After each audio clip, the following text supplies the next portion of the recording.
Hello, my name is Kathy Johnson and welcome to the Glass Classroom.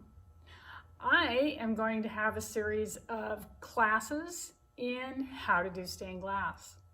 I have a wonderful following of students that I hope you'll join me, and I hope that you will enjoy learning about stained glass and getting the joy out of stained glass that I have for way too many years and really come to love it as much as I do. This is an introduction. I am going to show you how to cut glass. I'm going to maneuver my camera. And I am going to show you how to cut glass. Hopefully I can maneuver this correctly. And if not, I'll just work with it. This is a piece of double strength glass.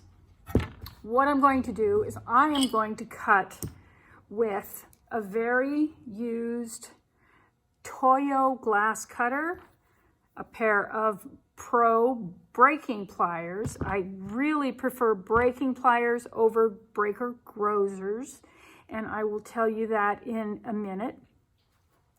But I want to talk about how to cut glass. First off, I keep all of my cutters in oil so that the cutters will always have oil on them. You need to have oil to cool down the cut so that it breaks very nicely. You will never see your score line, which is what a cut is called. But I am going to start near an edge here. I have the cutter upright, and what I am doing is holding it like a pencil, and I'm going to be pushing on this cutter, and I am going to have the screw up, and I'm going to go from one side to the other side. When I get to the far side, I'm going to lighten up a little bit so I don't smash my cutter on the table. So if you listen, you will hear the score.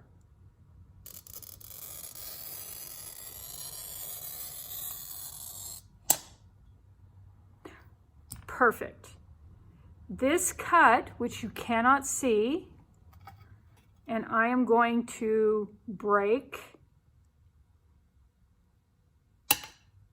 Oh, there it is. I have pulled down. This is the maneuver that you want to do. You want to push up or pull down, whichever you prefer. You prefer to call it, but you pull down.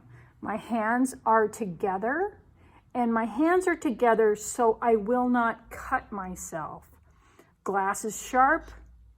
Even though cuts heal quickly, glass is sharp.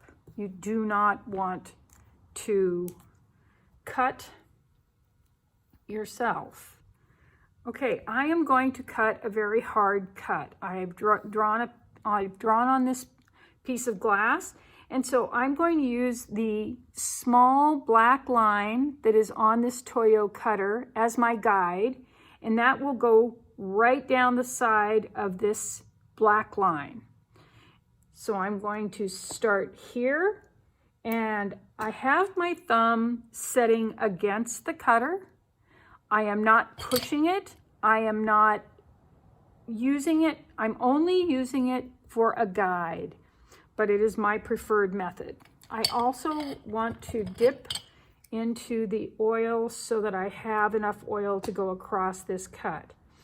Okay, my cutter is still upright. I am going to slowly go along this line. You never pull back. You never stop.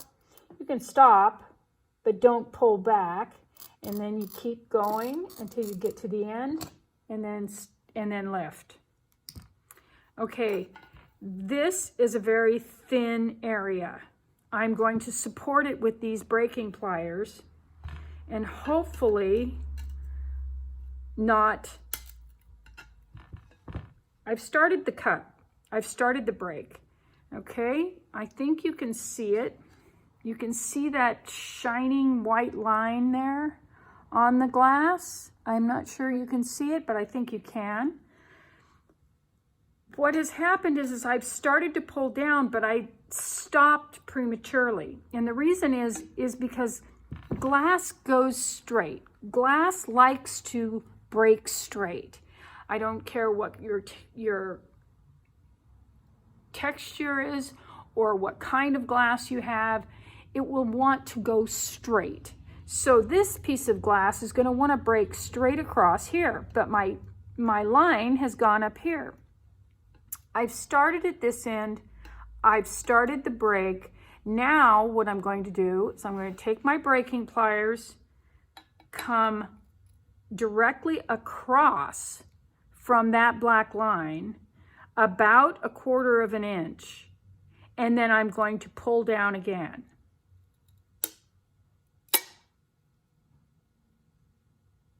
Ta-da! Okay, glass goes in a line. Glass breaks from one end to the other. If you were to hold this glass in the center, the glass would not know what to do if you started pulling down. So you must start at either one end or the other.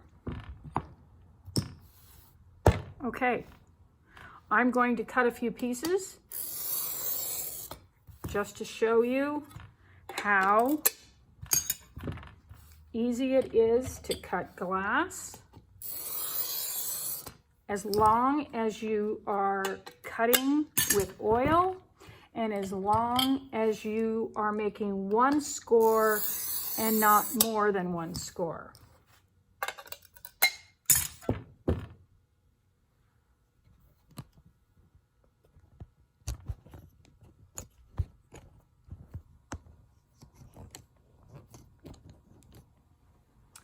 Thank you for joining me today, and there is more to come. I have a window that I will be showing you how to use these glass cutting skills soon. Thank you for joining me.